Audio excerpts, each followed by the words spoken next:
أعوذ بالله من الشيطان الرجيم. بسم الله الرحمن الرحيم.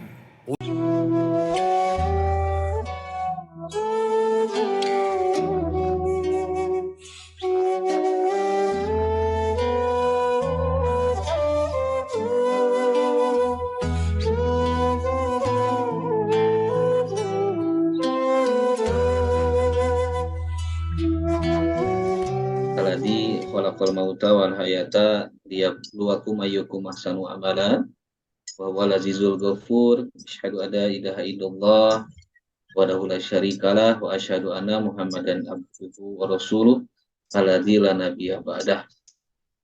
Allahumma sholli ala sayyidina Muhammad wa ala ali sayyidina Muhammad. Alhamdulillah, puji dan syukur senantiasa kita panjatkan kepada Allah Subhanahu wa taala atas segala limpahan nikmat serta karunia yang terus Allah berikan kepada kita tiada henti.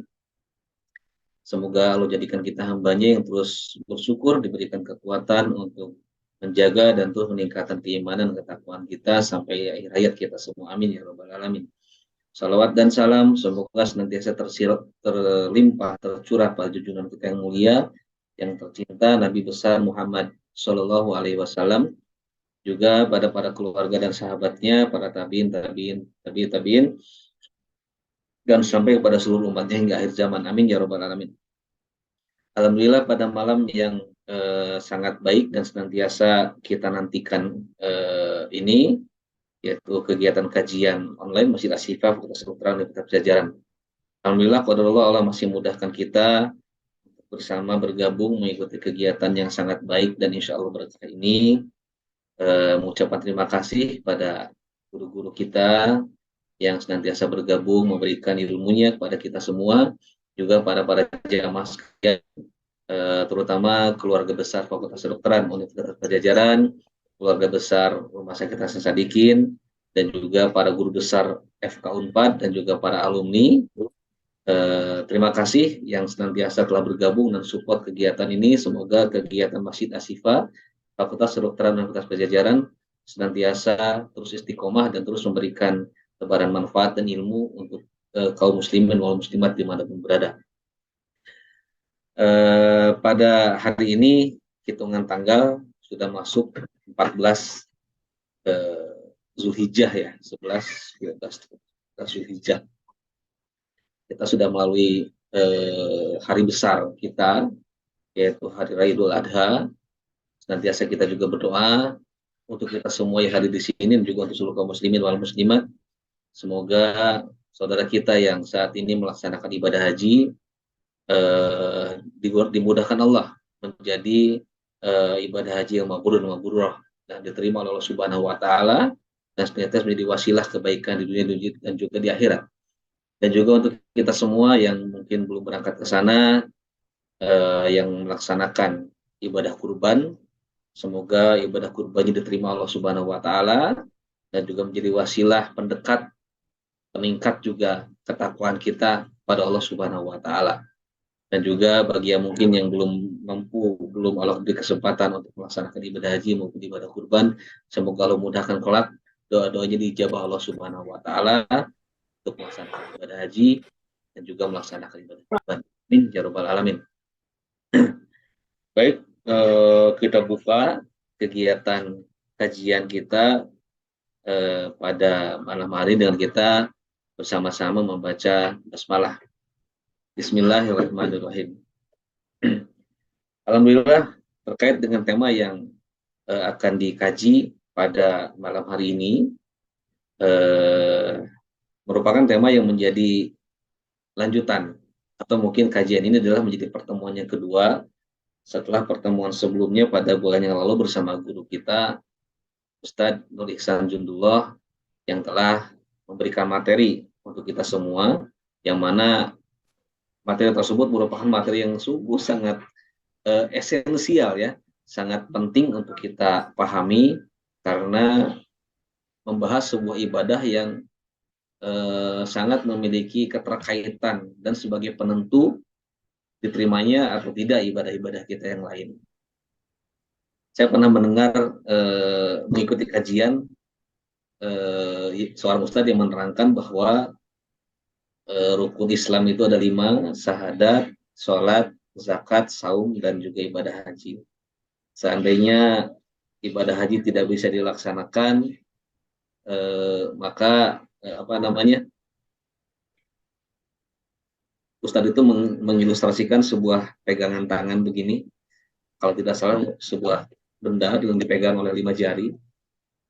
Ketika ibadah haji tidak bisa dilaksanakan, maka benda ini masih bisa dipegang. Dan selanjutnya ketika saum pun tidak bisa dilaksanakan, maka benda ini masih tetap kita pegang. Artinya agama kita masih tetap kita ada pada diri kita.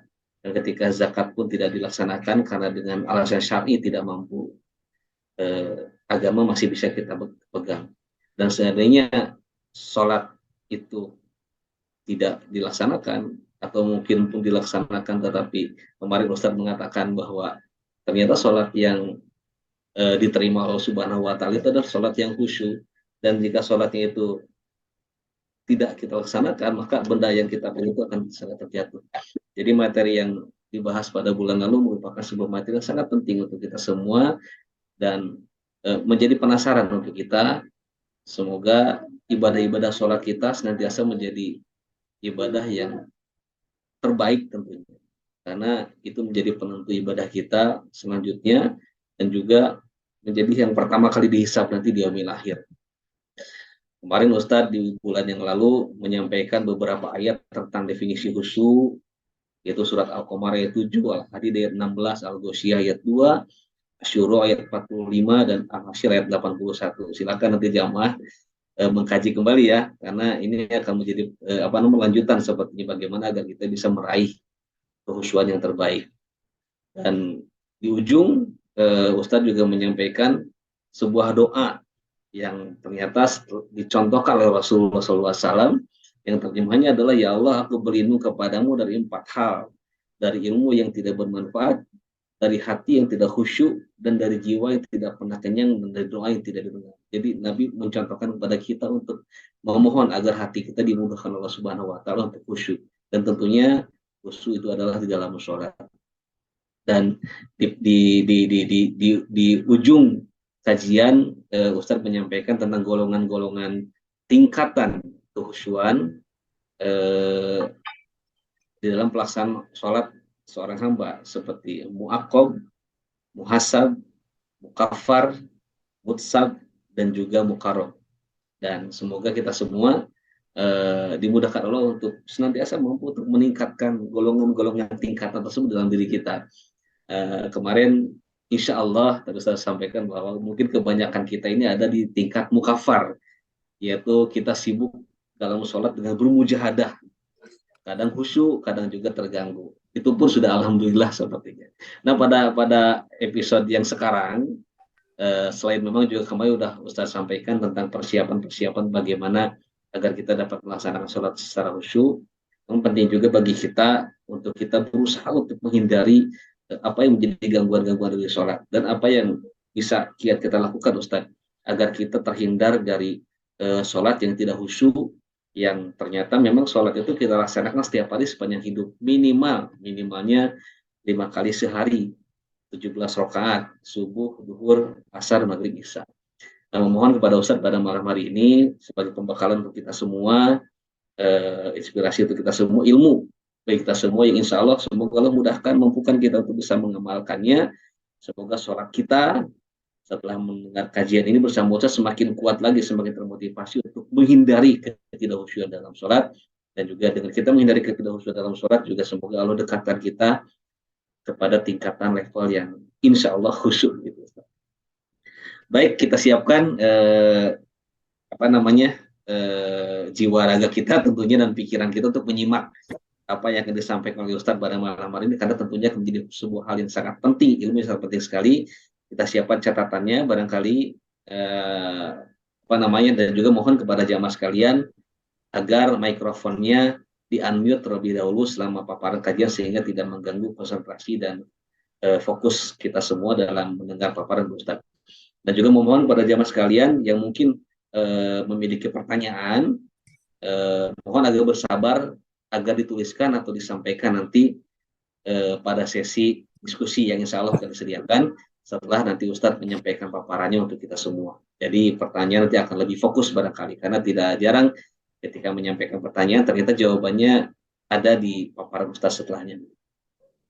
Baik, langsung saja kepada guru kita, Bapak Ustadz Nur Ihsan Jundullah, LC, waktu dan medianya kami persilakan. Enggak Ustadz?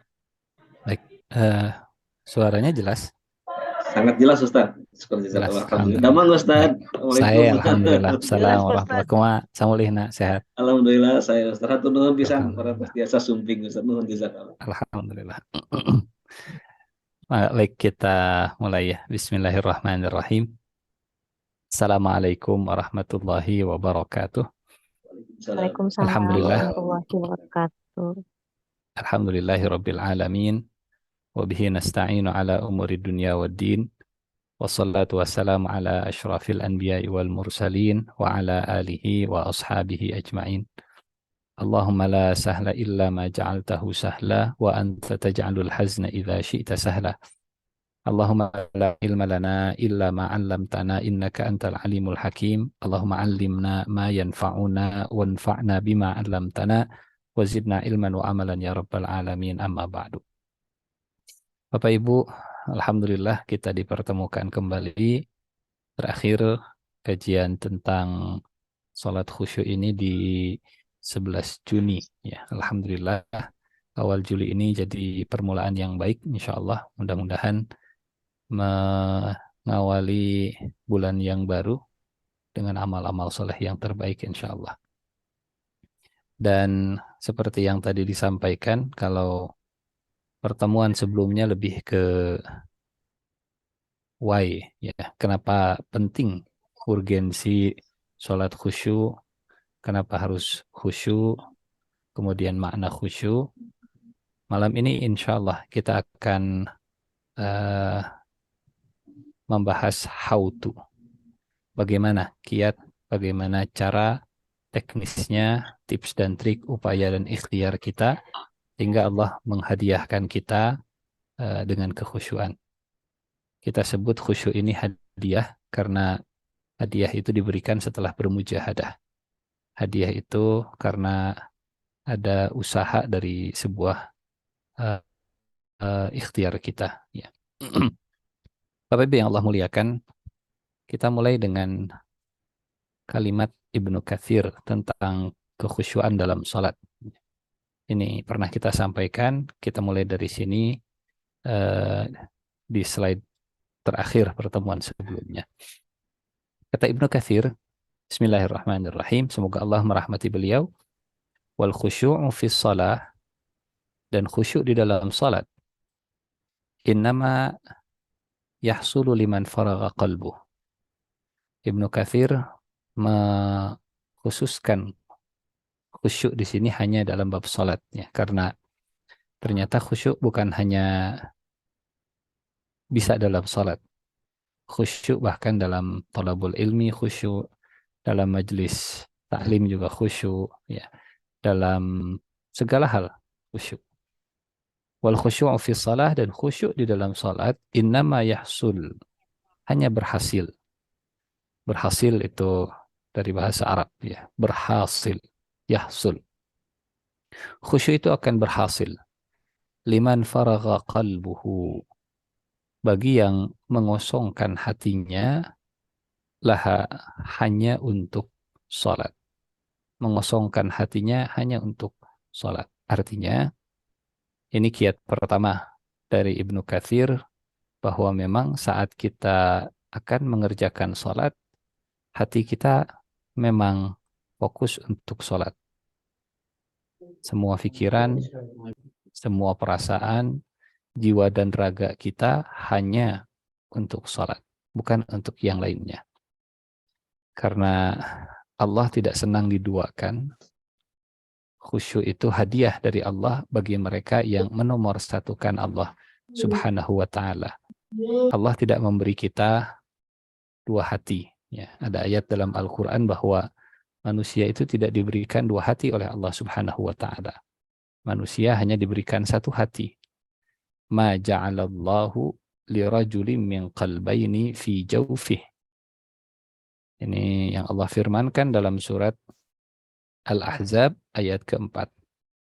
Allah sekali-kali tidak menjadikan bagi seseorang itu dua buah hati dalam rongganya.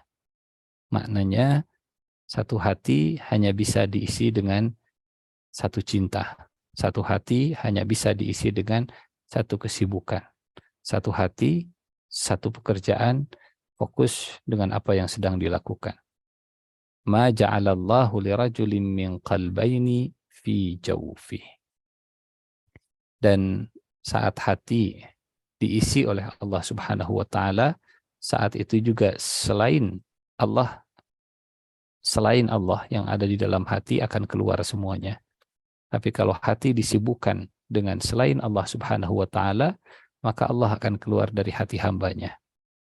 Ini kalimat Ibnu Katsir. Berhasil liman faragha qalbuhu laha, yang mengosongkan hatinya hanya untuk salat saja. Memang dia fokus untuk berkomunikasi dengan Allah Subhanahu wa taala. Saat kita berbicara dengan para tokoh, para pembesar atau atasan kita yang kita hormati, senior kita, tentunya kita akan bertatapan mata, kita akan fokus, kita akan tinggalkan semua yang mengganggu. Distraksi-distraksi seperti handphone akan kita silent dan seterusnya. Kalau di ruang meeting, saat berinteraksi dengan sesama manusia saja, semua yang mengganggu pertemuan itu akan disisihkan, apalagi pertemuannya dengan Allah Subhanahu wa taala. Akan berhasil kekhusyuan dalam salat bagi mereka yang mengosongkan hatinya hanya untuk salat. Berangkat dari kiat yang pertama, sebelum nanti kita lanjutkan dengan turunan-turunannya, washtaghala biha amma adaha, dan hanya sibuk dengan salat serta memprioritaskannya, wa atharaha ala ghairiha wa hina idzin takunu rahatan lahu wa qurrata ainin. Sehingga lahirlah ketenangan, kerehatan, dan salat menjadi penyejuk pandangan, qurrata ain, sesuatu yang memang menyegarkan, menenangkan, dan ditunggu-tunggu. Qurrata ain. Bapak Ibu yang Allah muliakan, salat yang seperti inilah yang kita inginkan, bukan salat yang di nomor 2 kan, ya. Kadang sering ada kalimat salat kan nomor 2, nomor 1 syahadat gitu. Ya, dalam rukun Islam memang salat nomor 2. Tapi pertanyaan pertama yang akan diajukan sebelum kita masuk ke surga, hisab pertama adalah pertanyaan tentang salat kita. Bukan salat atau tidak, tapi apakah salat kita itu cukup dan bisa diterima oleh Allah Subhanahu wa taala. Wal khusyu'u fi shalah innama yahsulu liman faragha qalbuh. Kalimat dari Ibnu Katsir ini, kiat khusyuk dari Ibnu Katsir ini adalah persiapan khusyuk sebelum salat. Karena ada persiapan, ada kiat sebelum salat dan ada kiat khusyuk saat salatnya. Berangkat dari kalimat Ibnu Katsir, Bapak Ibu yang Allah muliakan, ada beberapa hal. Ya. Yang pertama, ini kita mulai dengan teknisnya langsung.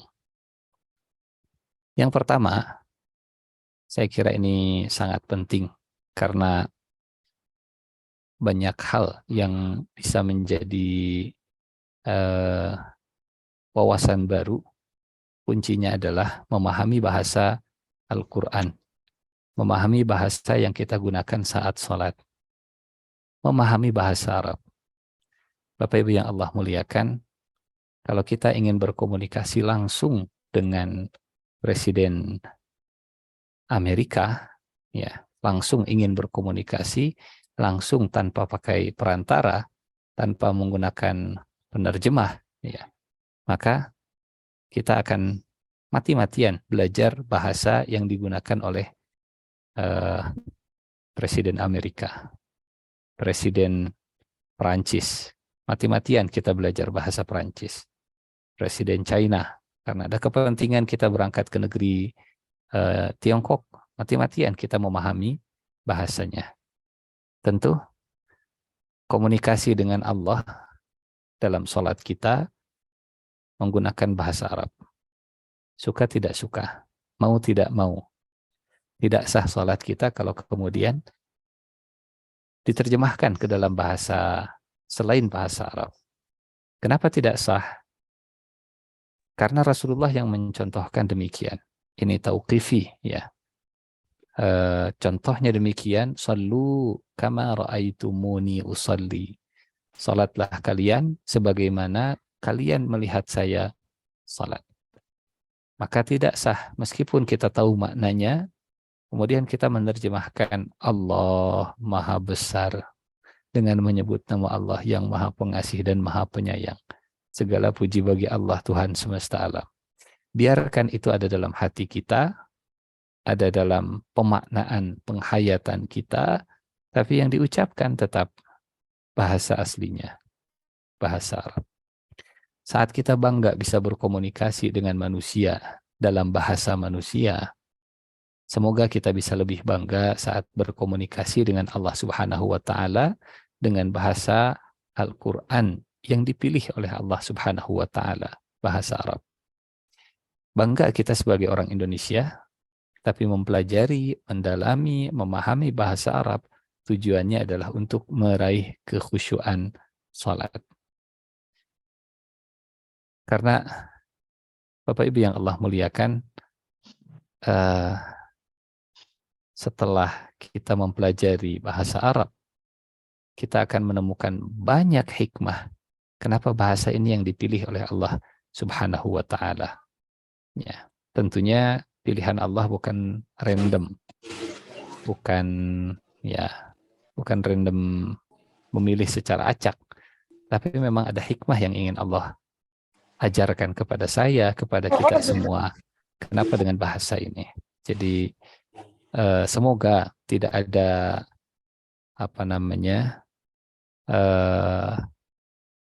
barrier, penghalang yang membuat kita berinteraksi, memahami, mendalami khususnya bahasa Arab ini. Gitu. Bukan, mohon maaf, kita kan orang Indonesia, tidak perlu ke Arab-Araban kemudian belajar bahasa Arab. Bukan. Tapi kita ingin khusyuk dalam salat. Maka nomor satu, saya menempatkan bahasa Arab itu kiat khusyuk nomor satu. Kiat khusyuk nomor satu. Abu Jahal, ya. Abu Jahal itu bukan ahli tafsir. Tapi Abu Jahal ketika Al-Quran dibacakan, bisa menikmati kata-katanya. Abu Sufyan saat itu masih musyrik. Tapi bisa menikmati Al-Quran saat dibacakan oleh Rasulullah Sallallahu Alaihi Wasallam. Bahkan kecanduan, ya, keterusan, maaf kalau kecanduan kesannya negatif. Haus sekali mendengarkan, penasaran, ingin lagi, ingin lagi, ingin lagi. Semusyrik-musyriknya orang Mekah, walaupun mereka musyrik, tapi karena mereka memahami bahasa Al-Quran, mereka bisa dengan khusyuk saat menyimak bacaan ayat-ayat Allah dibacakan. Ya. Yang pertama, mudah-mudahan bisa menjadi bagian dari niat kita, ikhtiar kita, bagian dari semangat thalabul ilmi kita, memahami bahasa Arab. Tentunya bukan sekedar bahasa Arab yang makna Allahu Akbar, walaupun itu penting. Karena dalam sholat kita membaca Al-Fatihah sekaligus membaca ayat-ayat Al-Quran. Ya, ayat Al-Quran. Minimal memang memahami bahasa Arab yang kita baca dalam sholat saja. Yang kedua, berangkat dari surat Al-Mutaffifin ayat ke-14 dan ayat ke-15. A'udzu billahi minasyaitonir rajim. Kalla bal rana ala qulubihim ma kanu yaksibun. Kalla innahum ar-rabbihim yawma idzil lamahjubun. Kata Nabi, setiap perbuatan dosa akan menyisakan noktah hitam di hati manusia. Satu dosa, satu noktah. Satu dosa, satu bintik hitam di hati manusia. Sampai ketika dosa itu banyak dan tidak segera dihapus, maka hati akan semakin hitam, gelap, tidak bisa memantulkan sinar ilahi, tidak bisa menyerap cahaya dari Allah, dan tidak bisa memantulkan dalam kehidupan sehari-hari. Kemudian kata Rasulullah SAW, kalau kalian ingin memahami apa yang saya sampaikan, maka bacalah surat Al-Mutaffifin ayat 14-15. Sekali-kali tidak demikian. Sebenarnya apa yang selalu mereka kerjakan, perbuatan dosa itu menutupi hati. Dan kalau sudah menutupi hati, sesungguhnya mereka pada hari itu benar-benar tertutup, terhijab. Ar-Rabbihim la mahjubun, terhijab dari Tuhan mereka, terhalang dari Allah Subhanahu wa Ta'ala. Dan ini artinya dalam salat, ya, kekhusyuan itu akan dicabut saat belum mentaubati, belum memohon ampunan, belum selesai dengan dosa-dosa yang pernah kita lakukan. Boleh jadi salah satu sebab kenapa sulit khusyuk karena kurang taubatnya. Kenapa sulit khusyuk? Karena kurang banyak istighfarnya. Kenapa sulit khusyuk? Karena belum tuntas dengan permohonan ampunan kepada Allah Subhanahu wa Ta'ala. Kenapa sulit khusyuk? Karena terhalang dari Allah. Khusyuk ini koneksi yang terkuat antara hamba dengan Allah Subhanahu wa Ta'ala. Kalau sudah connect, kalau sudah nyambung, kalau sudah sampai kepada Allah hubungan kita dalam sholat, maka hadiah dari Allah adalah kekhusyuan. Membangun jembatan, menyambungkan tali antara kita dengan Allah Subhanahu wa Ta'ala. Hablum minallah. Dan yang memutus tali tersebut adalah dosa. Kalla innahum kalla bal rana ala qulubihim ma kanu yaksibun kalla innahum ar-rabbihim yawma idzil lamahjubun.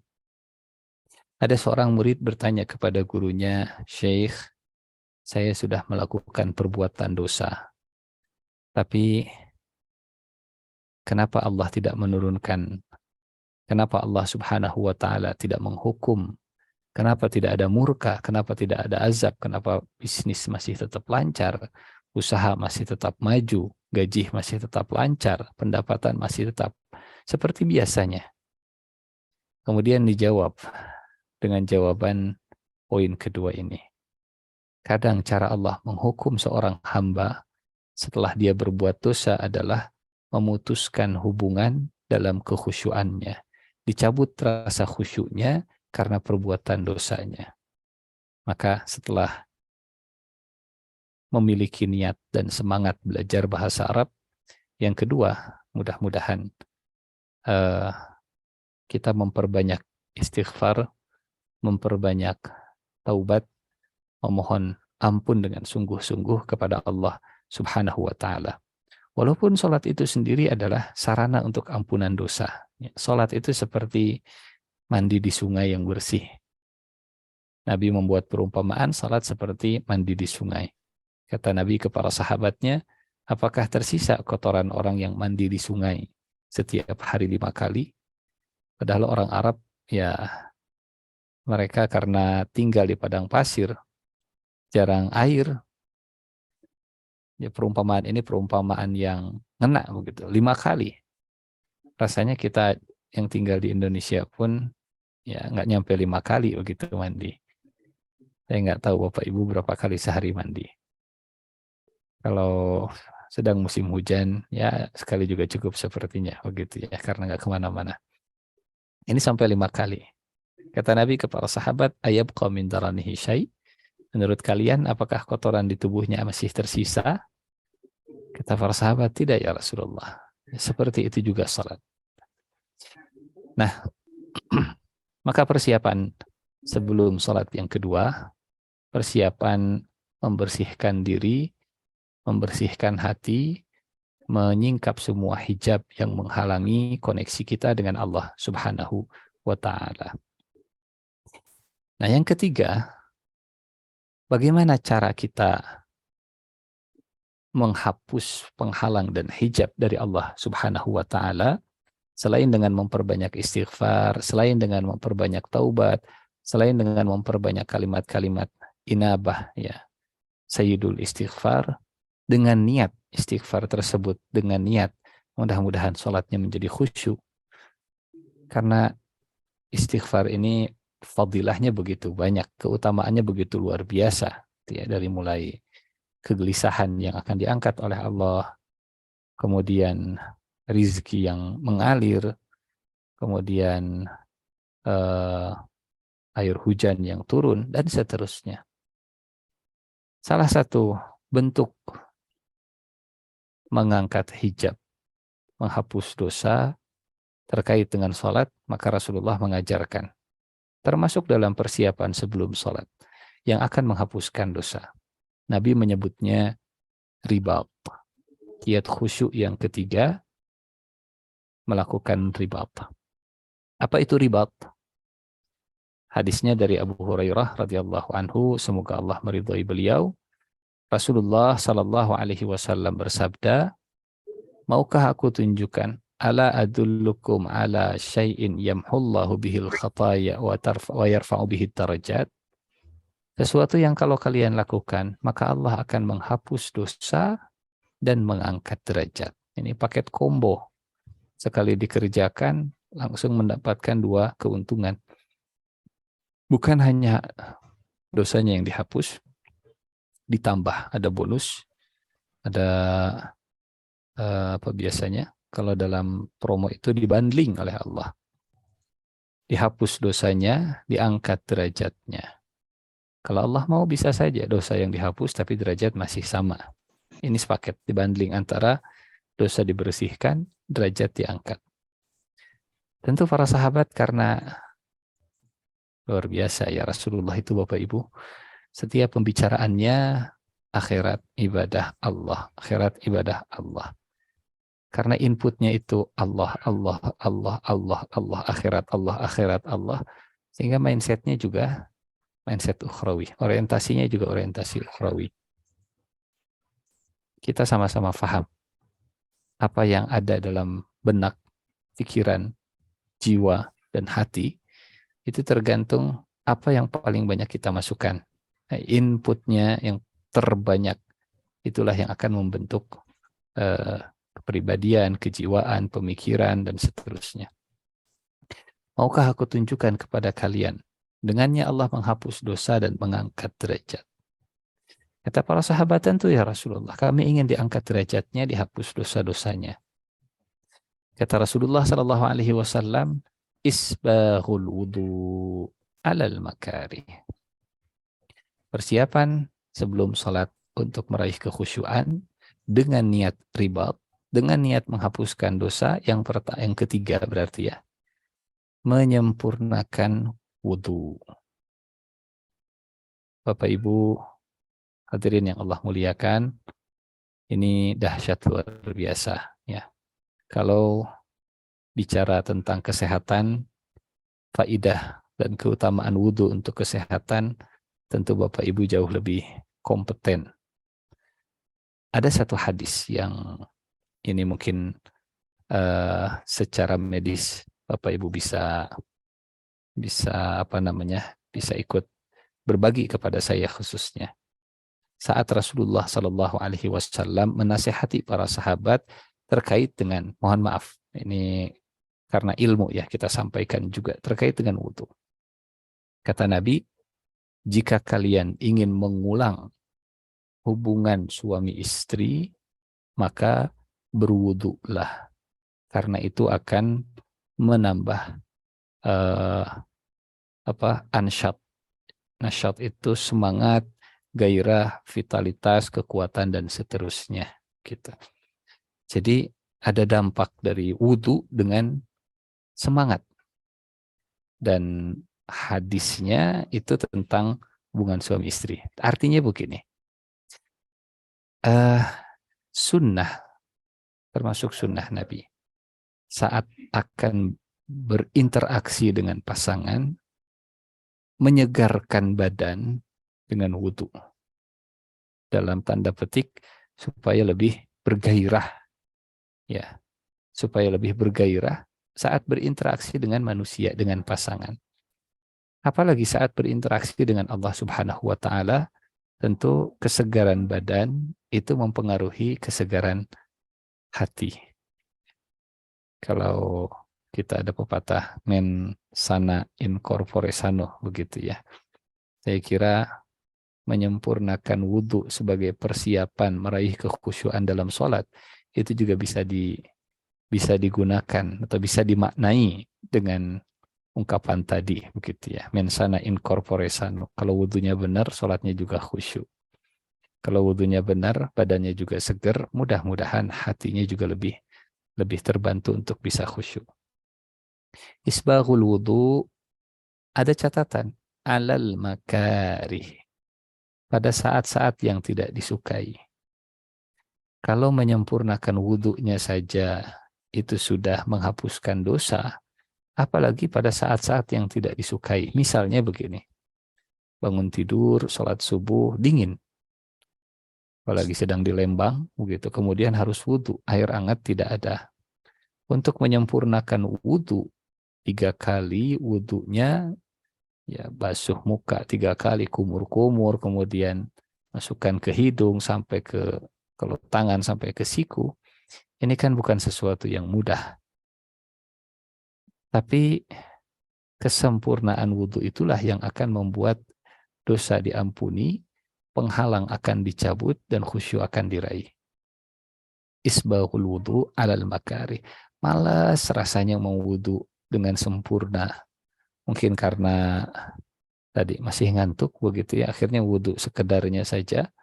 Itu mengurangi persiapan, mengurangi kekhusyuan. Ternyata banyak dampak. Besar hubungan antara wudhu dan kekhusyuan. Isbaghul wudhu alal makarih. Segar badan karena wudhu, segar hati untuk khusyuk. Yang kedua, yang dimaksud dengan ribat oleh Rasulullah SAW, wa kathratul khuta ilal masajid, dan memperbanyak langkah ke masjid. Ini juga membantu kekhusyuan, ya. Makin banyak langkahnya, makin banyak dosa yang dihapusnya, makin diangkat derajatnya, makin dekat dengan Tuhannya, makin hilang sekat dan hijabnya. Hadis ini bisa dimaknai kalau memang bisa ditempuh dengan langkah kaki, ya, daripada menggunakan kendaraan, maka langkah kaki itu akan jauh lebih afdal. Bukan dilarang untuk menggunakan kendaraan. Memperbanyak langkah, langkahnya tidak lebar-lebar, langkahnya kecil saja. Dan ini menunjukkan kewibawaan ketika berjalan. Karena cenderung kalau langkah lebar, begitu ya, terlalu lebar, ini juga menurunkan sakinah, menurunkan ketenangan. Banyak langkahnya, diperkecil langkahnya, tidak diperlebar, diperkecil langkahnya untuk memperbanyak ampunan dosanya dan tinggi, mengangkat derajat setinggi-tingginya. Yang ketiga, yang dimaksud dengan ribat sebagai persiapan sebelum sholat adalah menunggu waktu sholat. Khususnya kalau sudah selesai sholat, itu lebih afdal lagi. Menunggu waktu sholat datang saja sudah afdal. Apalagi setelah sholat, nunggu sholat. Itu lebih afdal lagi. Tapi kan Pak Ustadz, kalau selesai sholat subuh, harus nunggu sholat zuhur, duduk di masjid terus-terusan, ya pasien jadi tidak terlayani. Gitu. Kasihan nanti banyak yang terbengkalai. Maka Bapak Ibu yang Allah muliakan, kita berangkat ke kantor, kita berangkat ke rumah sakit, kita berangkat kerja, niatkan. Saya sedang menunggu waktu sholat sambil bekerja. Jadi bukan bukan dibalik ya, menunggu sholat sambil bekerja. Karena itu yang jadi pikiran kita sholat. Sholat lagi sedang bekerja yang diingat sholat. Yang diingat sholat bukan. Kenapa ingat sholat? Karena ini waktu istirahat makan siang. Bukan ke situ. Tapi ada pertemuan dengan Allah Subhanahu wa Ta'ala yang dirindukan. Sholat lagi, sholat lagi, sholat lagi.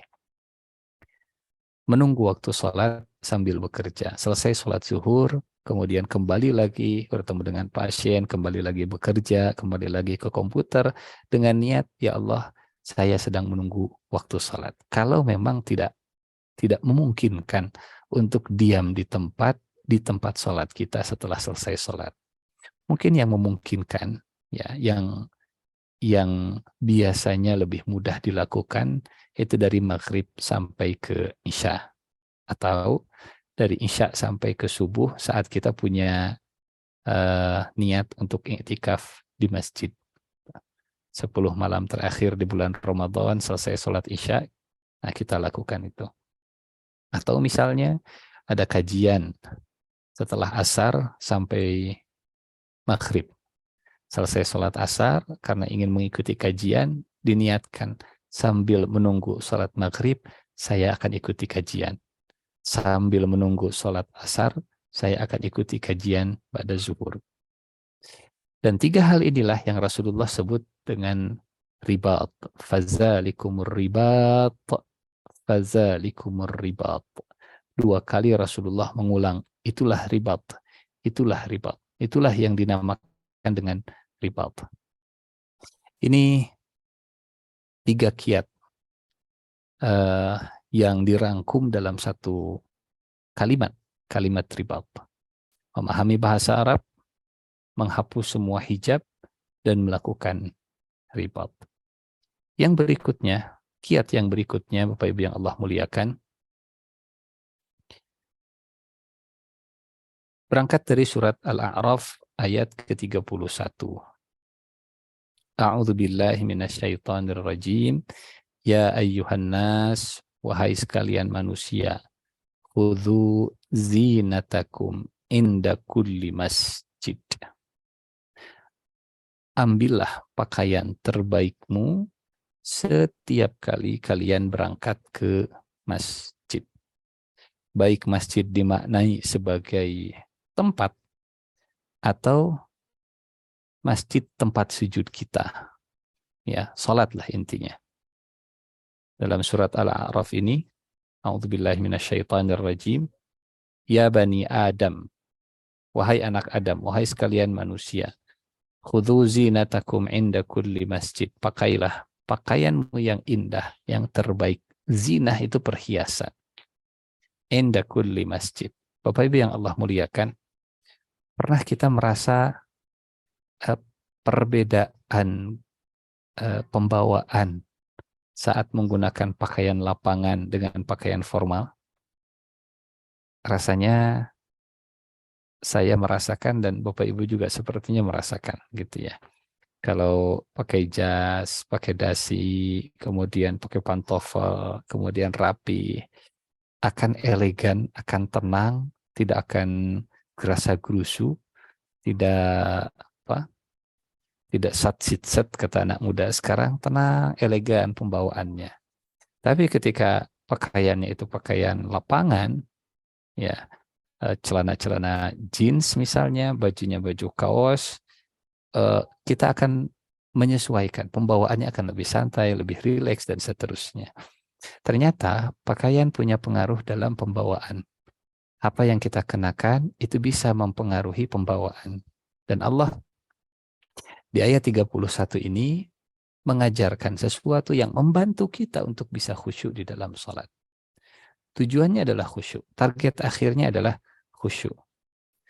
Dan jembatannya, caranya salah satunya di ayat ini, gunakanlah pakaian yang terbaik.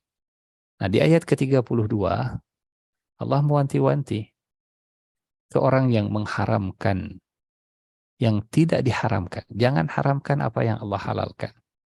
Qul man harrama zinatallahi allati akhraja li'ibadihi wat-thayyibati minar rizq. Siapakah yang mengharamkan perhiasan dari Allah yang telah dikeluarkan Allah untuk hamba-hambanya? Maksudnya, jangan melarang orang kalau mau ke masjid pakai pakaian yang terbaik. Pakai gamis yang panjang, pakai mislah, pakai rompi yang panjang seperti Imam Masjidil Haram misalnya, atau menggunakan jas, ya, dibawa ke masjid rapi, pakai sarung, pakai peci yang termahal, terbaik, pakai parfum yang terwangi. Jangan dilarang-larang. Justru itu yang diperintahkan.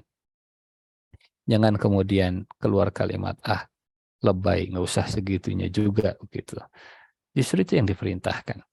Allah perintahkan menggunakan perhiasan, pakaian terindah, dan jangan diharamkan, jangan dilarang-larang. Bapak Ibu yang Allah muliakan, pakaian membantu pembawaan. Pakaian membantu kekhusyuan. Semakin indah, semakin baik, semakin perlente tampilannya, semakin elegan pembawaannya, mudah-mudahan semakin khusyuk juga salatnya. Ya bani Adam, khudhu zinatakum inda kulli masjid. Kotor memang belum tentu najis, ya. Tidak semua yang kotor itu najis. Contoh misalnya tanah. Baju kita kena tanah, penuh dengan lumpur misalnya, banyak bekas-bekas lumpurnya, memang tidak najis, tapi kotor. Bukan pakaian yang terbaik. Kita bawa kendaraan saja, itu akan beda kalau Bapak Ibu kita bisa merasakan semua begitu. Intinya tampilan zahir mempengaruhi pembawaan batin kita. Ya bani Adam, khudhu zinatakum inda kulli masjid. Persiapan sebelum sholat berikutnya, seperti dalam hadis Bukhari, Rasulullah mengajarkan untuk menyimak panggilan dari Allah. Ya, hakikatnya Allah yang memanggil.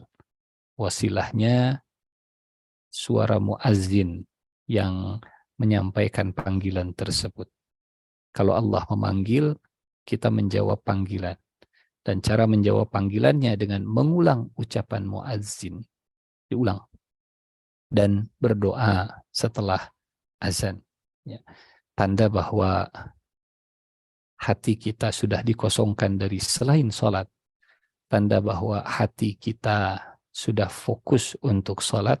Itu tidak dimulai dari sholatnya dulu. Dari pagernya. Dari pemanasannya, tidak langsung ke inti, tapi dimulai dari panggilannya. Mengulang setiap ucapan muazzin.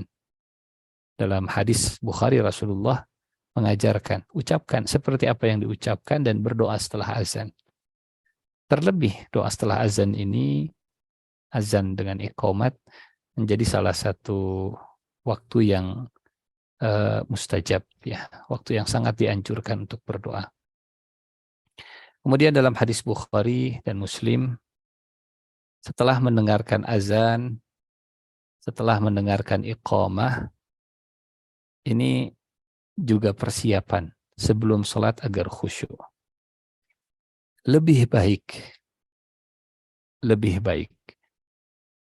tenang meskipun masbuk daripada tergesa-gesa, kemudian kata orang Sunda, tapi demi mengejar berjamaah supaya tidak ketinggalan imam, akhirnya wudhunya cepat-cepat, ya, karena imamnya dikenal suka baca bacaan yang cepat, misalnya wudhunya jadi cepat, dari tempat wudhu kemudian lari, ketika takbiratul ihram terengah-engah dan tidak tenang, tidak khusyuk, tidak sakinah, tidak berwibawa. Panduan dari Rasulullah Shallallahu Alaihi Wasallam, kalau mendengar panggilan, mendengar qomat, berjalanlah menuju salat. Alaikum bis sakinati wal waqar. Dengan tenang, dengan sakinah, dengan berwibawa. Gerakan imam yang kalian dapati, ikutilah. Sedangkan yang luput dari kalian, sempurnakanlah. Tapi mohon hadis ini bukan dijadikan pembenaran untuk selalu masbuk dengan dalil yang penting khusyuk gitu. Hadis ini maksudnya spare waktu sebelum sholat itu harus disiapkan. Tadi kita sudah sepakat untuk memulai dengan kalimat dari Ibnu Katsir. Ya. Khusyuk itu berhasil kalau memang kita menomorsatukan sholat, kita siap untuk fokus dari mulai waktunya, dari mulai azannya. Jadi tidak langsung ke inti sholatnya, tapi pemanasan sebelum sholatnya. Alaikum bisakinati wal waqar. Yang kalian ikuti, yang kalian dapati ikuti, yang luput, maka sempurnakanlah. Sempurnakanlah. Ketenangan sebelum sholat akan melahirkan kekhusyuan saat sholat. Tergesa-gesa menuju sholat akan merusak kekhusyuan saat sholat. Bapak Ibu yang Allah muliakan, ini persiapan, beberapa persiapan, ya, memahami bahasa Arab dan seterusnya. Yang berikutnya, nanti kita akan masuk ke khusyuk dalam sholatnya. Jadi kalau persiapannya sudah terbaik, mudah-mudahan hadiahnya juga hadiah yang terbaik insya Allah. Yang berikutnya, kiat khusyuk sebelum sholat. Berlindung dari bisikan dan berlindung dari kehadiran syaitan. Karena syaitan tidak mau kalau kita khusyuk. Syaitan marah, sedih, kesel kalau ada yang khusyuk salatnya. Semua ibadah selalu dihalang-halangi oleh syaitan. Apapun ibadahnya. Termasuk ibadah pernikahan, begitu ya. Kalau perzinahan, syaitan akan bantu. Syaitan akan buat indah bagaimana zina itu sedap dipandang mata, enak untuk dilakukan dengan bungkus yang bagus-bagus. Tapi ketika masuk rencana pernikahan, di situ syaitan akan mundur, bahkan akan memperburuk, memperjelek, merusak yang namanya ibadah pernikahan. Termasuk sholat. Syaitan pasti akan datang dari belakang, dari depan, dari kanan, dari kiri, dengan bisikan, dengan kehadirannya. Maka persiapan berikutnya untuk meraih kekhusyuan dalam sholat, kita berlindung kepada Allah dari bisikan-bisikan syaitan, dari kehadiran-kehadiran syaitan. Salah satu redaksi yang bisa kita gunakan, memang dengan a'udzubillahi minasyaitonirrajim juga insya Allah sudah cukup begitu ya. Ada beberapa redaksi lain, salah satunya di surat Al-Mu'minun ini. Rabbi, a'udzubika min hamazatis syayatin wa a'udzubika rabbi ayyahdurun. Ada syaitan yang memang tugasnya mengganggu orang salat. Ini golongan syaitan yang Rasulullah menyebut namanya khinzib. Ada yang menyebut khanzab atau khinzib. Ya, kha, nun, zai, ba. Tugasnya begitu. Membuat orang lalai. Kalaupun tidak lalai, tidak khusyuk. Kalaupun khusyuk hanya setengah-setengah. Tiba-tiba lupa berapa rakaatnya. Gitu. Sadar-sadar hanya takbiratul ihram dan saat salam. Tahu-tahu sudah selesai. Itu atau membuat badan perut tidak nyaman, inginnya buang air terus-terusan, inginnya buang angin terus-terusan, kerjaannya khinzib. Maka kita berlindung dari bisikan dan kehadiran syaitan. Rabbi, wahai Tuhanku, a'udzubika, hanya kepadamulah aku memohon perlindungan, min hamazatis syayatin, dari bisikan-bisikan syaitan. Wa a'udzubika, Rabb, dan aku juga berlindung hanya kepadamu, wahai Rabbku, an yahduruni, agar mereka tidak hadir kepadaku. Jangan sampai mereka hadir datang di sini. Hanya kepada Allah kita bisa berlindung dari syaitan.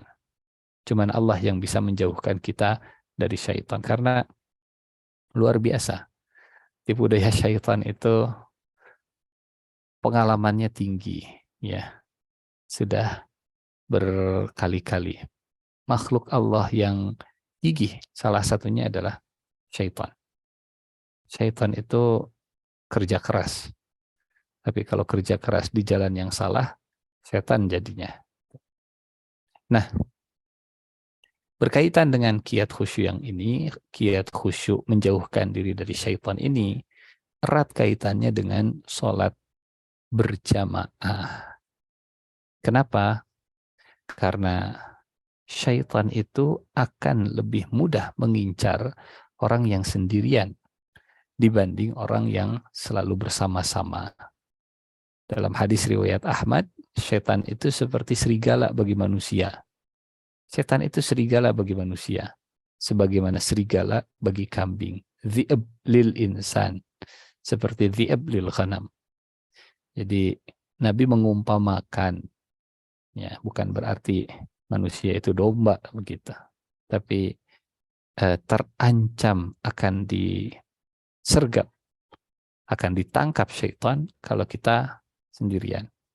Lebih sulit khusyuknya kalau sholat sendirian. Meskipun sholat sunnah itu sendiri, tapi usahakan ya kita berlindung kepada Allah dari godaan syaitan. Kalau sholat sunnah mayoritasnya memang sendiri, mayoritasnya dilakukan sendiri oleh kita. Nah, saat sendiri berlindung kepada Allah, yang wajib kita tambah dengan berjamaahnya.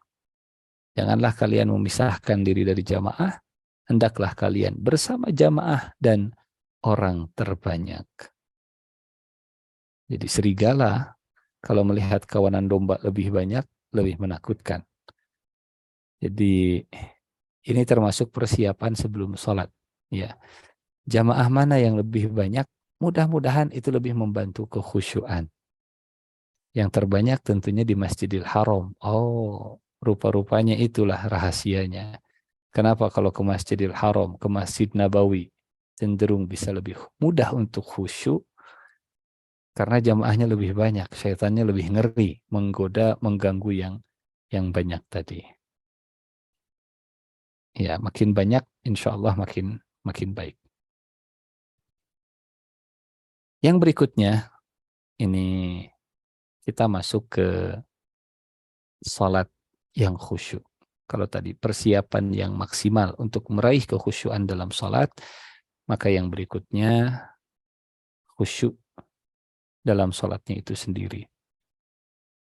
Yang pertama, Bapak Ibu yang Allah muliakan, ini sangat membantu. Mengistiqomahkan pandangan kita untuk tetap menunduk ke tempat sujud dan tidak menoleh ke kanan, ke kiri, apalagi ke atas. Haram.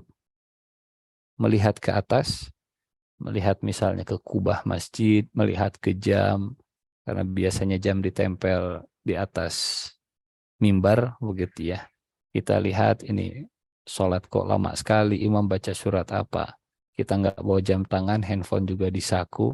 Sekarang sudah jam berapa, ngangkat ke atas. Melihat ke atas. Atau misalnya karena berisik, masjid di lantai 2 ada anak-anak sedang lari-lari, kemudian nengok ke atas sambil melotot. Tidak boleh. Melihat ke atas itu sangat dilarang. Melihat ke kanan dan ke kiri saja, itu ada riwayat begini. A'ila khairun minni taltafit. Wahai hambaku, engkau menoleh kepada yang lebih baik dariku. Kepada siapa engkau menoleh? Kepada siapa engkau teralihkan perhatiannya? Adakah yang lebih baik daripada aku? Menundukkan pandangan ke tempat sujud. Mungkin kalau menundukkan pandangan mudah. Yang susah itu mengistiqomahkan pandangan tetap tunduk selama sholat ke tempat sujud. Apalagi kalau kita salah memilih tempat, begitu ya. Salah memilih tempat. Atau ada hal yang mengganggu pandangan kita, baik itu karena menarik atau karena tidak menarik. Karena menarik misalnya, ini juga harus jadi perhatian kita. Usahakan saat sholat berjamaah ke masjid, kita tidak menggunakan pakaian yang membuat sholat orang lain tidak khusyuk, karena pandangannya tidak bisa ke bawah.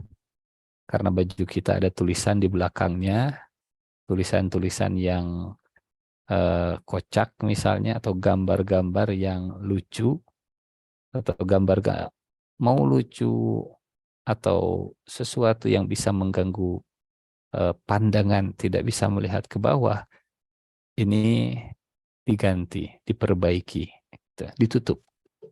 Sebagai solusi, mudah-mudahan ini jadi salah satu bagian dari ikhtiar. Masjid bisa menyiapkan pakaian digantung di pintu untuk mereka yang datang ke masjid tapi tidak menggunakan pakaian yang proper, pakaian yang terbaik. Gitu. Mungkin karena sedang kerja lapangan, pakaiannya pakai kaos, di belakangnya ada tulisan, entah itu gambar caleg, entah itu gambar apa, macam-macam begitu ya. Gambar yang macam-macam atau tulisan quote-quote yang aneh-aneh. Nah, mungkin masjid bisa memberikan solusi, simpen baju, simpen rompi, kemudian silahkan dipakai rompinya untuk jamaah yang pakaiannya bisa mengganggu kekhusyuan yang lainnya. Bahkan kadang, ini juga ya pernah terjadi, saya lah pernah, ada orang yang sholat, entah celananya terlalu bawah atau pakaiannya terlalu atas, saat ruku dan sujud, mohon maaf, belahan pantatnya itu kelihatan bagian atasnya, kan itu nggak enak begitu dilihatnya. Kita memang pengen ingin melihat ke bawah, tapi ya begitulah cara syaitan mengganggu kita itu kadang dengan sesuatu. Kitanya sudah berusaha semaksimal mungkin, tapi kita juga butuh bantuan sesama supaya bisa khusyuk. Ya, kadang termasuk, mohon maaf ini juga ya,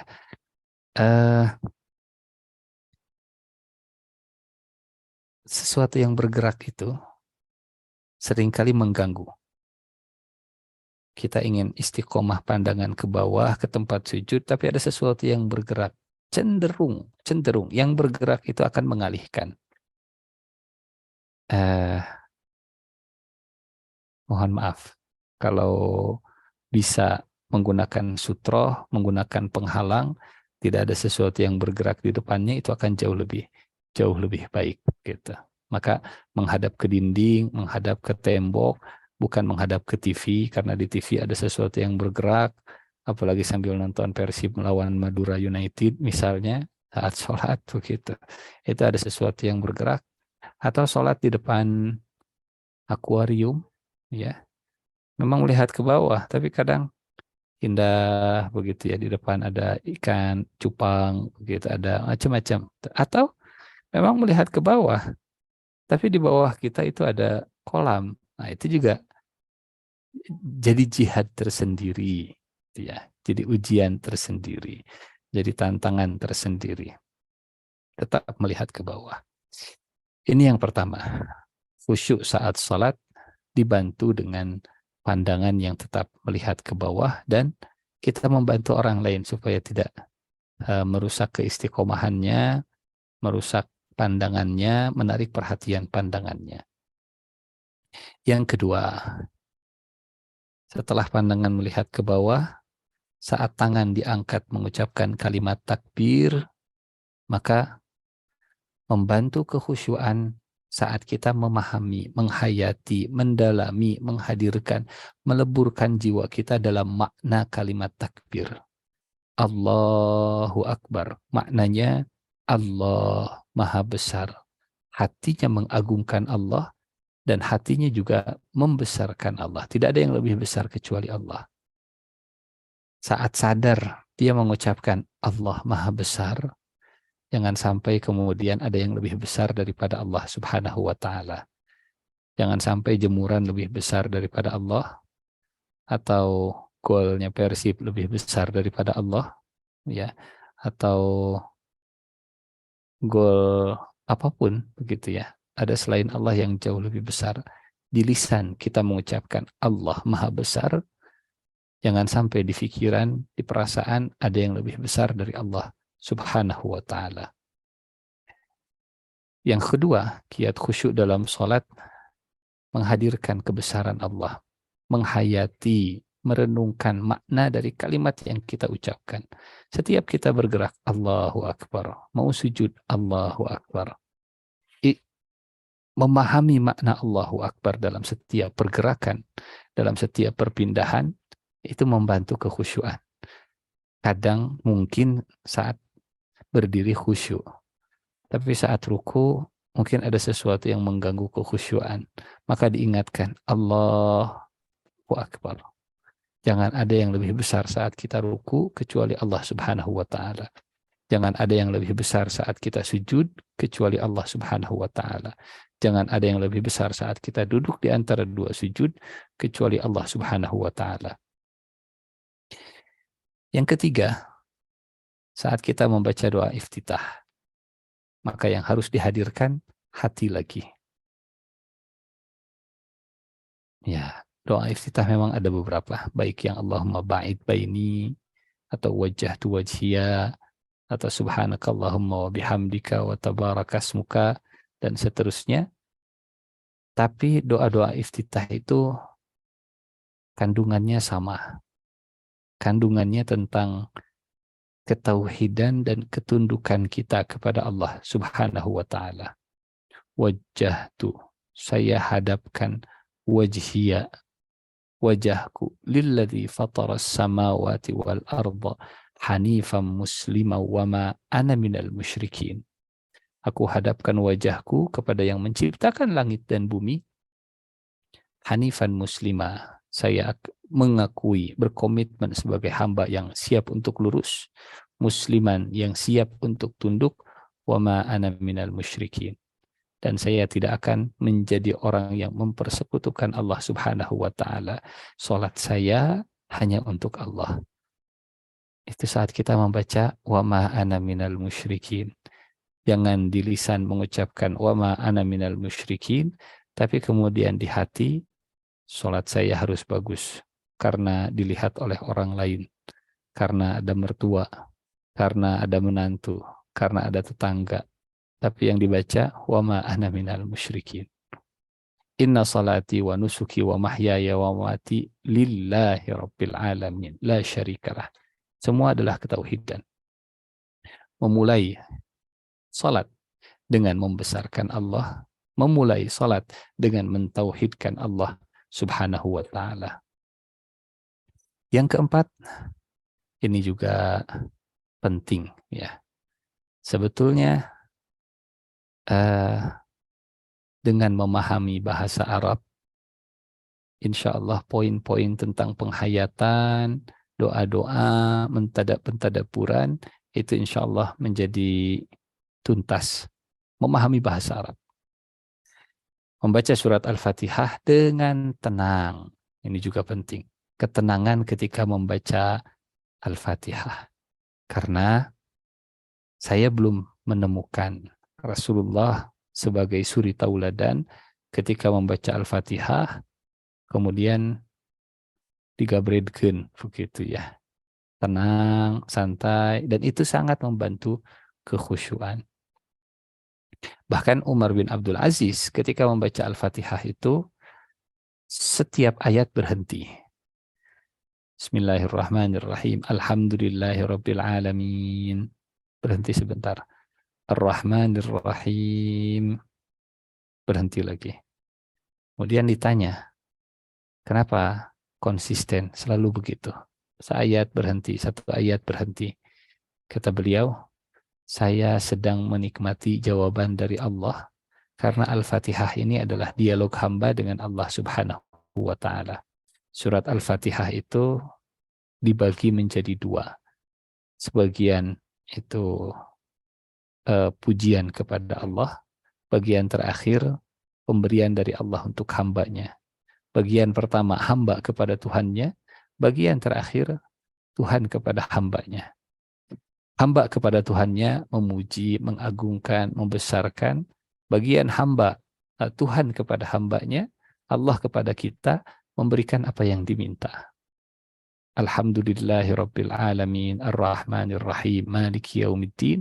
Ini dari hamba kepada Allah. Bagian berikutnya, Ihdinas siratal mustaqim, siratal ladzina an'amta alaihim, itu dari Allah buat hamba. Sehingga kata Umar bin Abdul Aziz, saya sedang menikmati dialog dengan Allah Subhanahu wa Ta'ala. Tadaburi kandungan kata per katanya. Kemudian yang kelima, saat kita ruku, ya, membantu kekhusyuan saat merundukkan dulu. Kalau di kita apa namanya dulu zaman Jepang, seikirei begitu ya. Seikirei. Jadi setiap pagi harus menghadap ke timur, kemudian merunduk menghormati dewa matahari. Kalau saya tidak salah istilahnya seikirei. Jadi merundukkan badan sampai ke seperti ruku, itu tanda menundukkan hati, ya, menghormati, penghormatan. Nah, menghadirkan suasana hati saat ruku sebagai bentuk ketundukan kepada Allah, itu juga membantu kekhusyuan.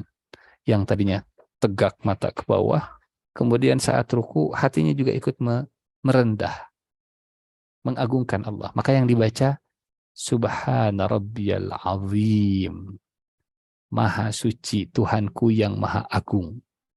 Karena ruku itu bentuk pengagungan.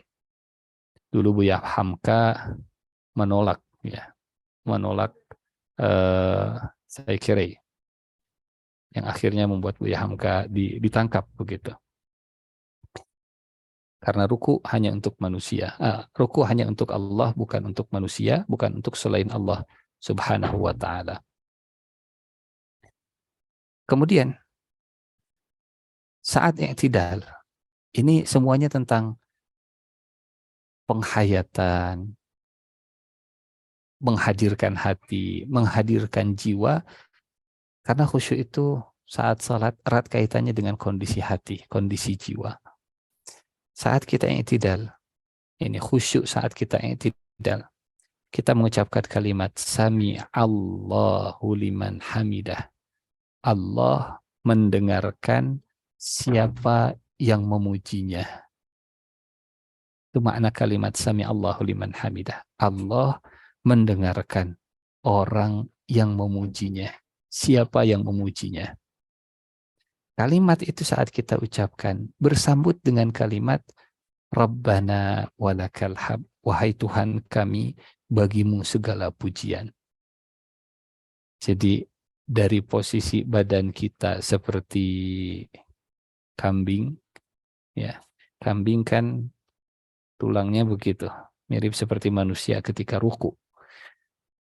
Bahkan hewan yang mirip seperti manusia, simpanse, monyet sekalipun, gitu ya, tidak benar-benar tegak seperti manusia. Ketika berjalan tetap agak sedikit merunduk, sehingga menegakkan punggung, memuji kepada Allah, menghadirkan jiwa yang bersyukur. Ya Rabb, bagimu segala pujian dalam hati kita, bagimu segala pujian yang telah membuat punggungku tegak, tidak seperti makhluk-makhluk yang lainnya. Rabbana walakal hamd, menghadirkan jiwa yang syukur atas tegaknya tubuh kita. Khusyuk lagi. Khusyuk saat takbir, khusyuk saat membaca doa iftitah, khusyuk saat membaca Al-Fatihah, khusyuk saat ruku, khusyuk saat i'tidal. Saat sujud, bagaimana menghadirkan kekhusyuan saat sujud? Kata Nabi, tidak ada posisi yang terdekat antara Tuhan dengan hambanya selain kondisi sedang sujud. Makin merendah, makin dekat dengan Allah Subhanahu wa Ta'ala. Aqrab ma yakunu bainal abdi wa rabbih. Yang paling dekat jarak dengan Tuhan itu, yang paling dekat jarak dengan Allah itu saat kita sujud. Makin sujud, makin ke bawah, makin merendah, makin meninggi di sisi Allah, makin dekat dengan Allah Subhanahu wa ta'ala. Dulu ada sahabat yang pernah melayani Rasul. Ya Rasulullah, sahabat ini asistennya di rumah tangganya Rasul, membantu melayani, khidmat kepada Nabi. Sampai suatu saat Rasulullah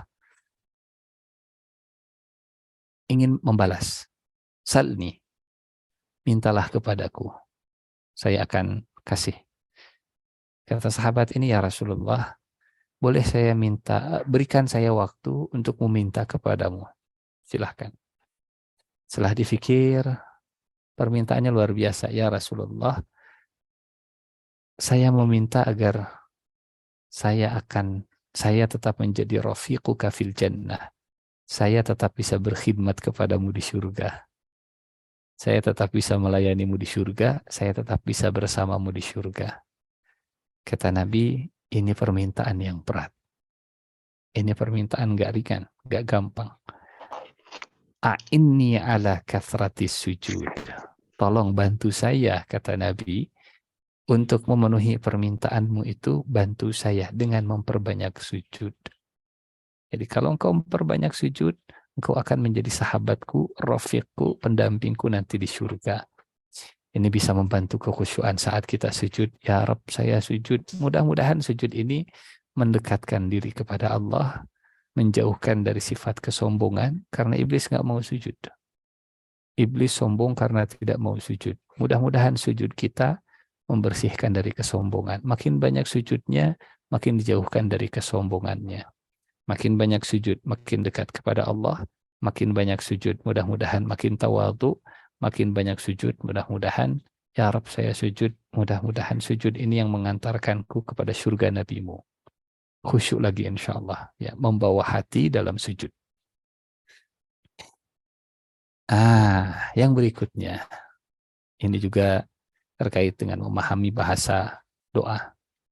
Jangan sampai saat kita membaca doa di antara dua sujud, ya Rabbi fili warhamni wajbuni wajubni warfani wadini wafini wafini Allahu Akbar. Itu doa dahsyat luar biasa. Permohonan yang full paket, ya.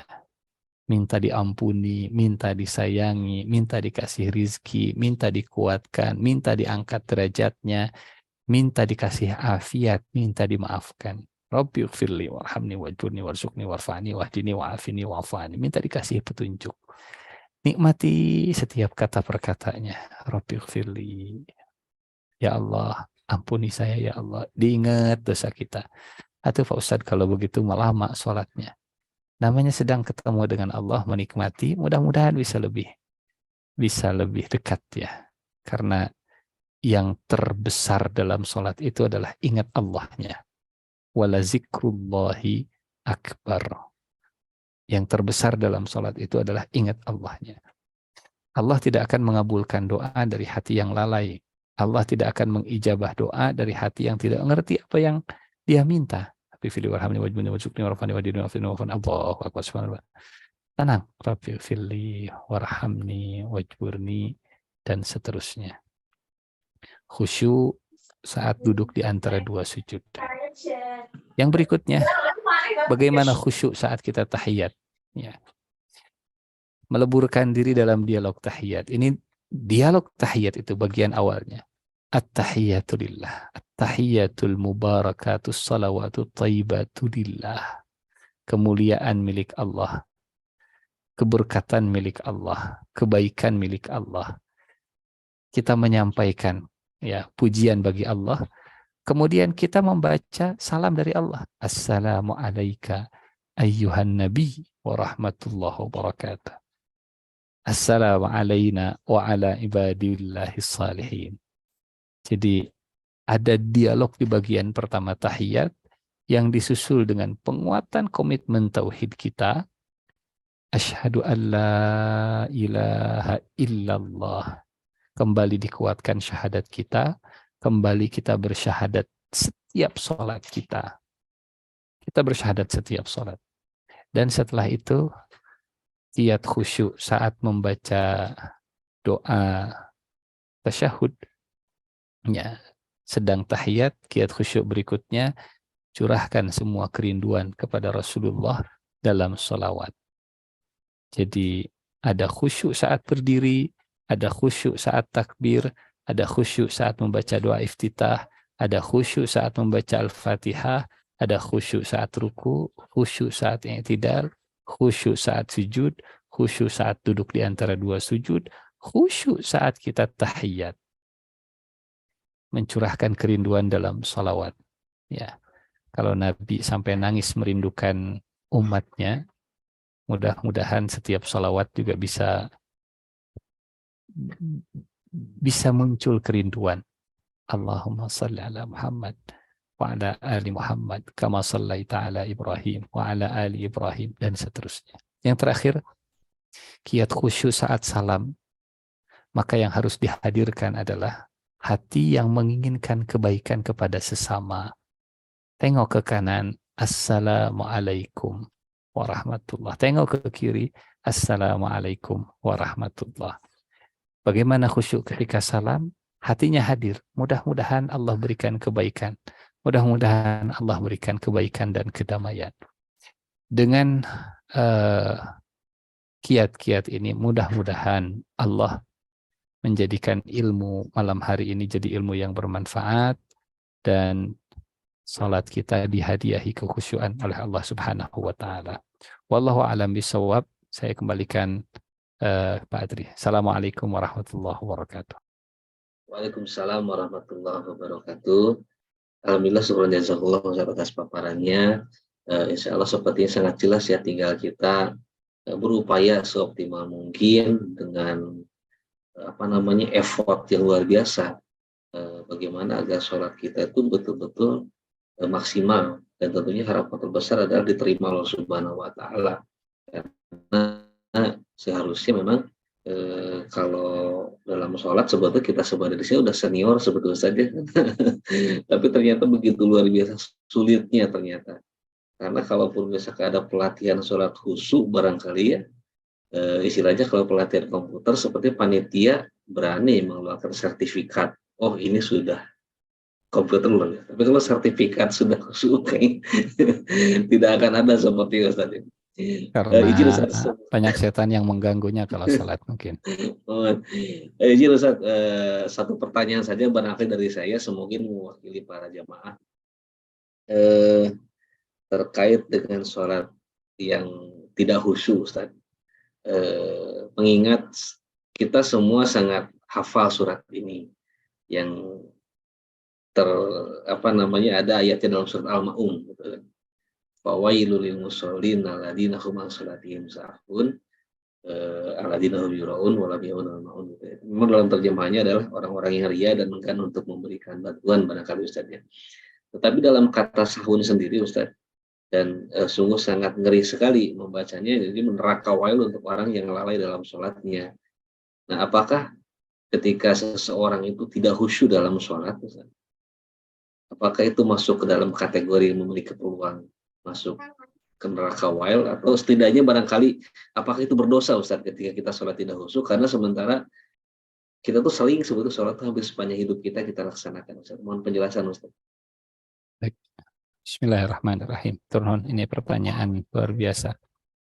Jadi yang saya pahami, yang pernah saya temukan tentang penjelasan ulama tafsir, ayat ini menggunakan kata an, bukan fi. Jadi ayatnya tidak berbunyi alladzina hum fi salatihim. Kalau fi artinya di dalam salatnya mereka lalai. Kalau fi.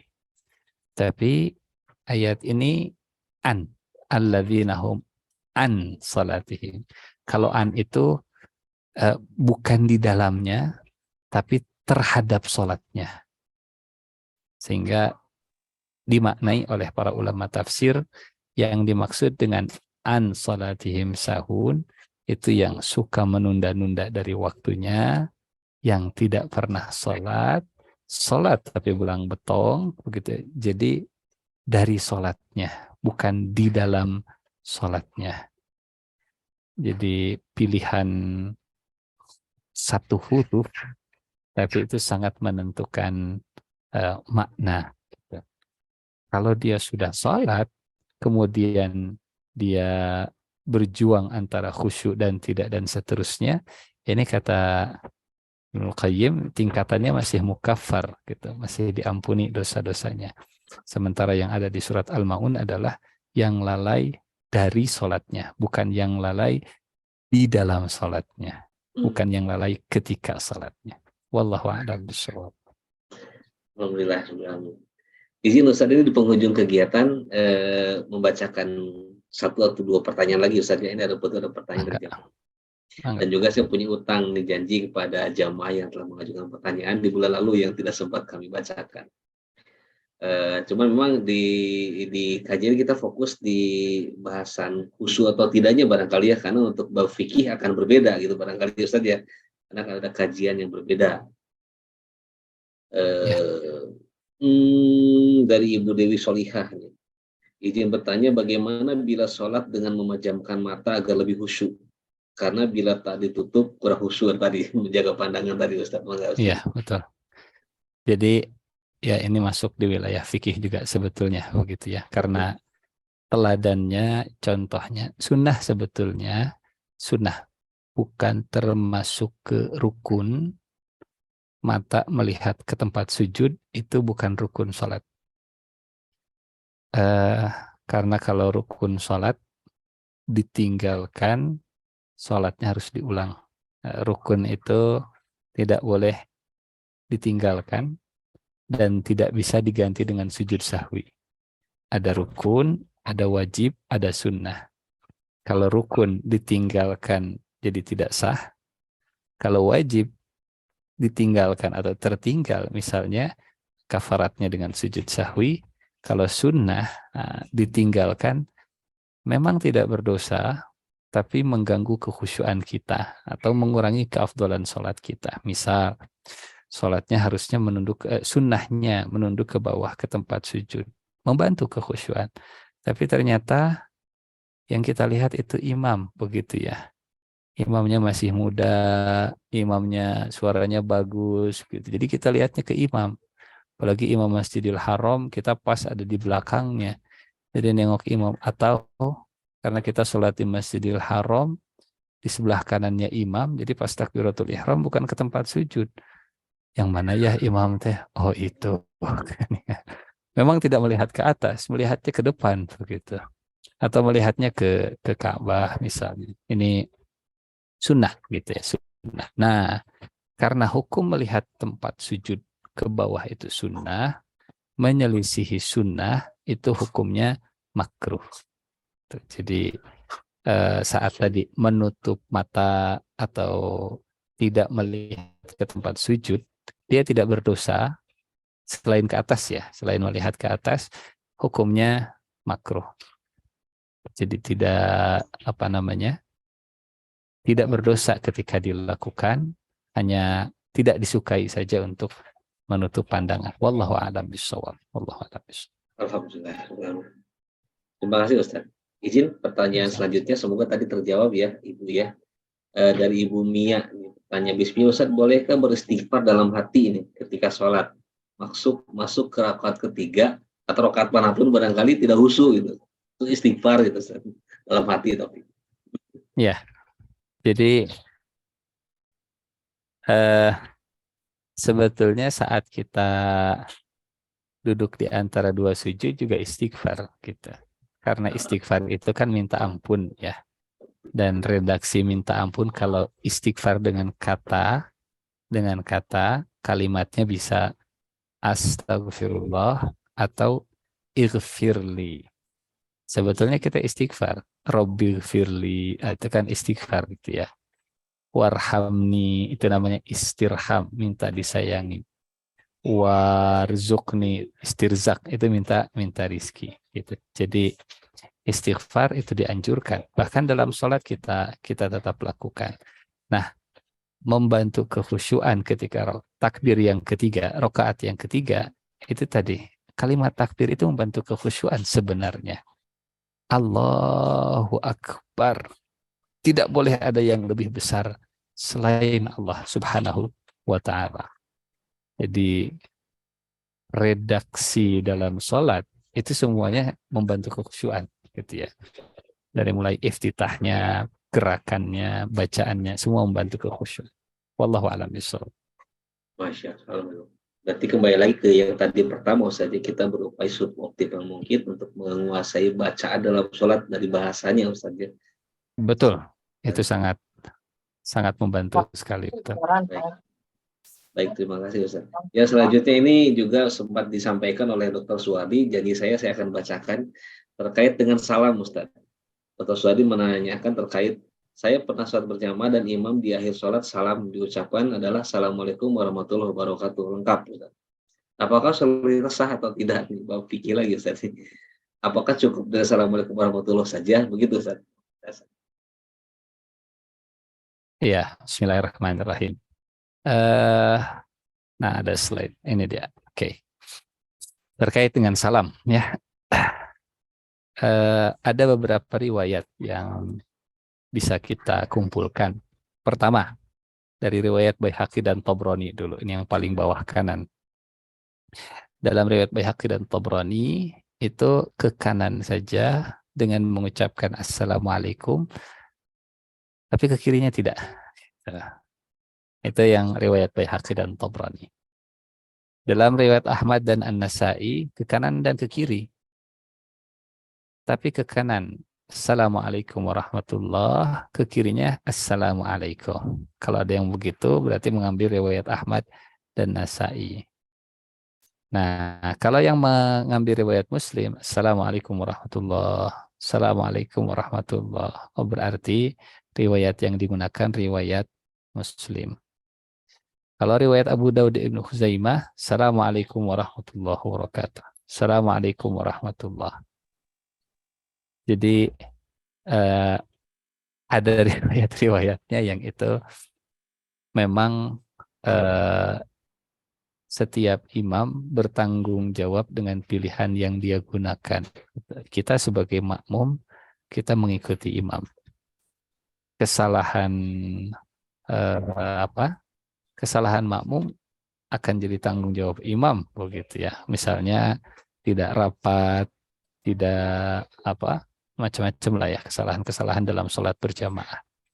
Nah, redaksi-redaksi dalam mengucapkan salam ketika tahiyat itu juga kita bisa temukan ragamnya seperti yang tadi kita sudah sebutkan. Jadi memang bab fikih dalam sholat pun itu luas begitu ya. Tinggal mana yang biasa dilakukan di satu masjid, itu yang kita ikuti supaya tidak menimbulkan fitnah. Kecuali kalau sudah diajarkan, disosialisasikan sebelumnya, sehingga orang lebih paham, begitu semuanya tidak menimbulkan pertanyaan-pertanyaan yang bahkan boleh jadi membingungkan. Misal contoh begini, sebagian masjid ada yang kunut, sebagian masjid tidak kunut.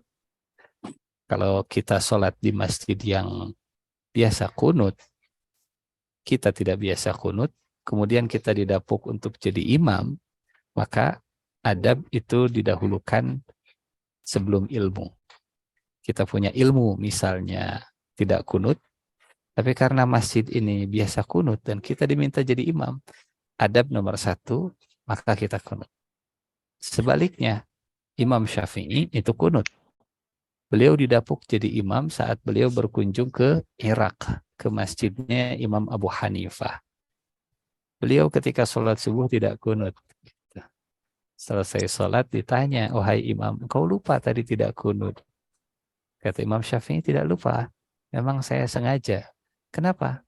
Karena saya sholat di masjidnya Imam Abu Hanifah yang tidak memandang subuh itu ada kunutnya. Jadi kebiasaan di lingkungan itu juga perlu diperhatikan oleh imam ya, khususnya tentu kalau imamnya imam pendatang, karena kalau imam tetap mungkin sudah paham lingkungan sekitarnya begitu. Bahkan kalau mazhabnya Maliki, kunutnya itu sebelum ruku. Kalau Imam Syafi'i kan kunutnya setelah i'tidal, baca doa kemudian kunut.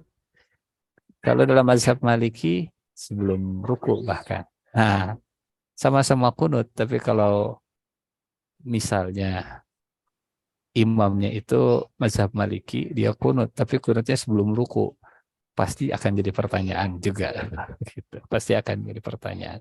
Jadi meskipun ragam pilihannya itu ada landasannya, menyelaraskan dengan kebiasaan di lingkungan sekitar juga ada kebaikan juga.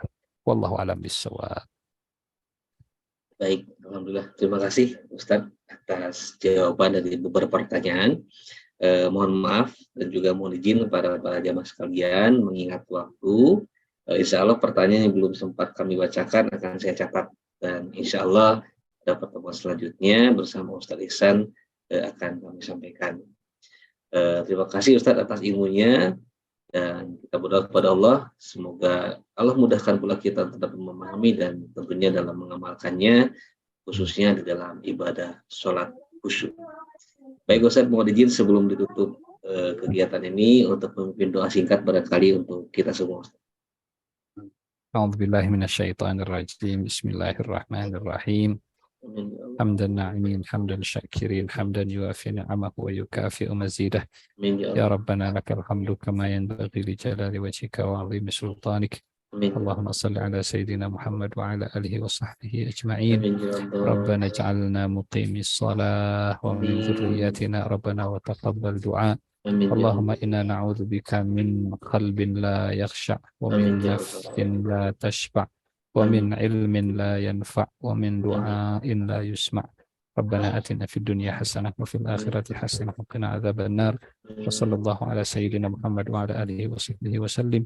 Walhamdulillahi rabbil alamin. Alhamdulillah rabbil alamin. Terima kasih Ustaz atas ilmu dan doa yang dipanjatkan pada malam hari ini. Insya Allah pertemuan ini adalah pertemuan yang insya Allah berkah dari Allah Subhanahu Wa Taala. Insya Allah mendengar doa kita semua dan insya Allah dijawab pula doa kita semua.